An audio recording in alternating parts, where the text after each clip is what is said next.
Hey everyone, Rascal here. And Mama, welcome to our podcast. In today's podcast, we're covering one of our favorite holiday movies, Arthur Christmas.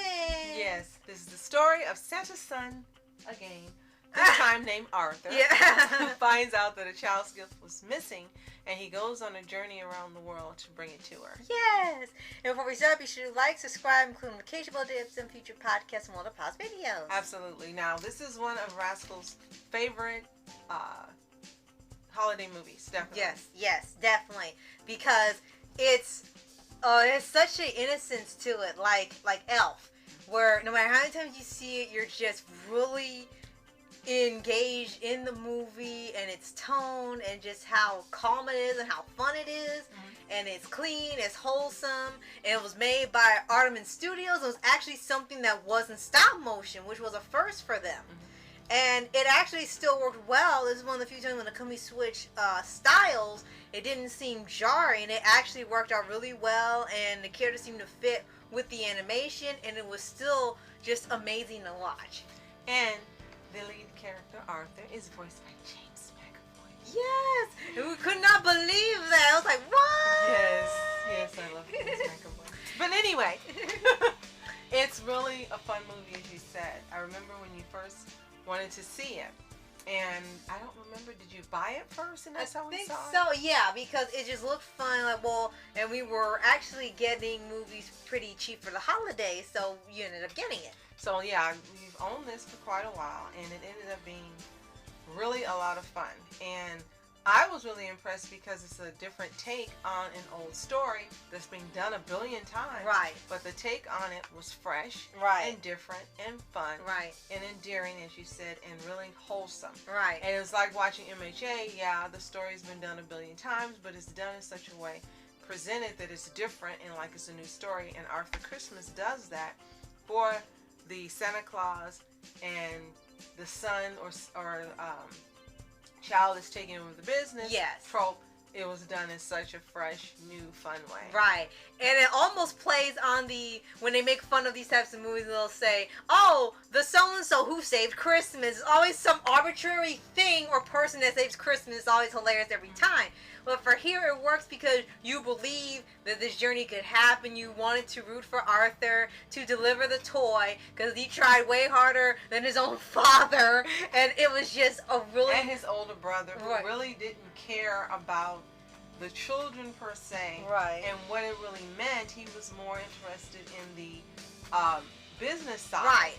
Because in this version, the role of Santa Claus is passed down from father to son. It's been going on for, I would say, centuries. And Santa Claus have a long lifespan, so they pretty much tell you that they've been around a while, and they just age slowly. It's kind of like almost what they did with Fred Claus. Right. And in here, it's expected that Nick is the one that's going to get it. Well, usually the ones that take the throne. Child. Yeah, right. And he runs the operation, and the elves are like little secret agents or a leprechaun, and they go and deliver the presents for him a secret way, and he navigates everything like they're on a secret mission. And again, he handles the business side, and he's excellent with that. Yeah. But he's not good at interpersonal communication or again caring what happens. Right. When they find out that this toy has been missed and this kid hasn't gotten it, he really didn't care. He's like, what difference does one toy make? Right. And then the dad agreed with him, and they didn't care that the kid wasn't going to get the toy. It was just like, oh well, yeah. But Arthur, he was like, no. This is your legacy. This is what you stand for. We can't do that. We have to get the toy to the child. And they thought he lost his mind. Right. And he's the youngest son. Right. And it looks like if he's not a teen, maybe he's 18. Yeah, maybe. But he's really, really young, and he still is fresh-faced, and he has that youthful exuberance, and he's really just still, he's not jaded like his older brother Nick. He really is in awe of what his dad does, and the sleighs, and sleighs. We said sleighs because there's the older sleigh that the grandfather they used who's still alive. Yes. And then there's the one that Nick has created, and it looks like a giant spaceship. Yes. And travels really fast, but he's not jaded, and he's in awe of what's going on. Right. And he cares that there's going to be one child missing the toy, and this is what the movie is all about. Right.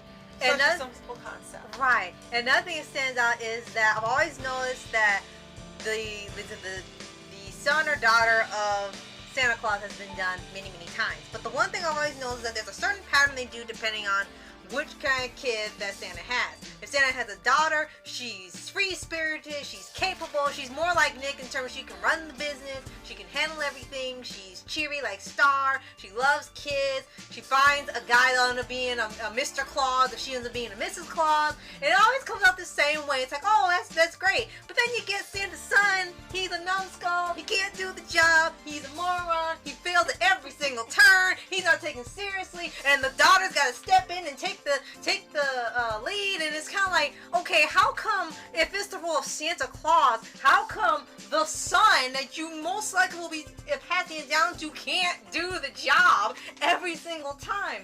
But what's refreshing about Arthur Christmas is that Arthur did his best the entire time. No, it wasn't like his father or the grandfather or the brother. He was doing it the only way he knew how to, as long as he got the toy there. And he wasn't per se an idiot. He was just really childlike. And as you said, he was in awe of what his dad could do. He always wrote back to the kids. I think he is a child. I think he's a teen. Yeah. And if he is an adult, he's 18 at the oldest. Yeah. You can tell by how he looks and how he acts and how he dresses and how they treat him most Right. of all. They don't treat him like an adult. Right. And he writes back to the kids. They write letters to Santa. He reads them. He tells his dad this is what they want.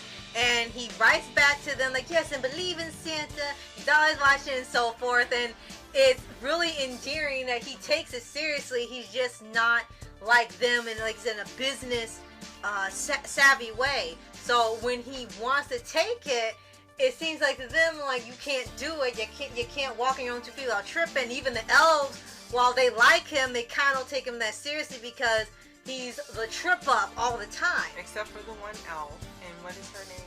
I think it was was it Judy? It might be. Yeah. You should know after watching this many times. Right. But I imagine when I see her, I imagine her being Holly in Artemis Fowl. It looks like to me that's who they were referencing when they created her. Right. She's got that same personality. She looks the same way, the hair color, eye color, skin, everything, and she's tiny. Right. And she believes in Arthur. Yes. And he also believes in her and supports her. And you can see that this relationship that they've connected, and not a romantic one. Right. It's just one where they're gonna be friends and helping each other a long time. When he gets promoted, right, she's gonna be his #1 elf. Right.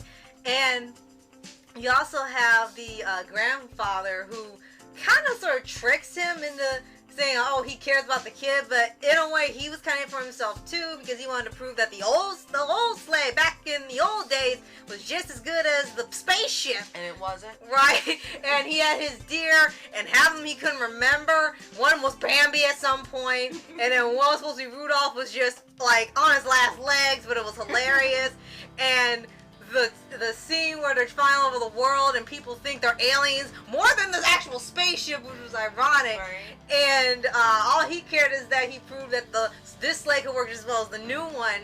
And everyone aside from Arthur and Judy were pretty much in it for themselves. They had no ulterior motive. Right.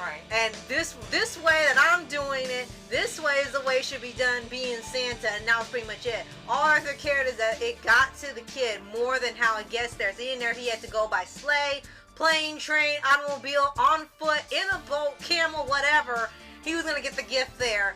And that just reminded me so much of Elf. It's just part of why it makes the story and this idea is just so endearing. Yes, and it's beautifully animated. Yes. You mentioned that it's absolutely beautiful to look at, and it's well done, and the voice cast is perfect. And if you haven't seen Arthur Christmas, you're really missing out. Whether you're an adult or a teen or a child or whatever, it's really a fun watch. Yes. I don't know if it's coming on TV this year, but it is available to purchase on Amazon. Yes. You can see it. I know it's not on Netflix. I don't think it's on Amazon streaming, but you can buy it and it's under $10. Right. If you haven't seen it, give it a watch. It is worth the investment.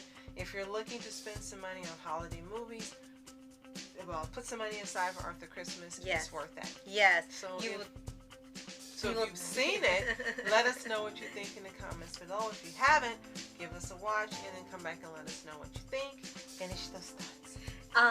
It's definitely something you should watch every year, at least once a year, or twice if you want. And it's just the rewatch value is always gets better because you're looking forward to watching, even though you know what's going to happen. It's not really big old plot twists, and there's no big villain trying to come in and ruin everything or anything like that. It was just one story and one event, again, like Elf, and its rewatch value is high. It's like Home Alone and Christmas Story and stuff, where it's just the simplest little concepts just make for the best holiday movies. So, If you haven't already, subscribe for updates, weekly videos on your favorite anime series, anime shows, and all things animation. absolutely. And thank you so much for listening and watching. We really appreciate your support, and we want to support you. So, if you want us to check out your channel, tell us the name. We'll look for it. Better yet, leave us a link. We'll click it, give your channel a look-see, and then subscribe as well. Yes. So, thank you so much for watching Mask Entertainment. And I'm Mom Entertainment. Have a fantastic day. Peace and continue to enjoy the holidays.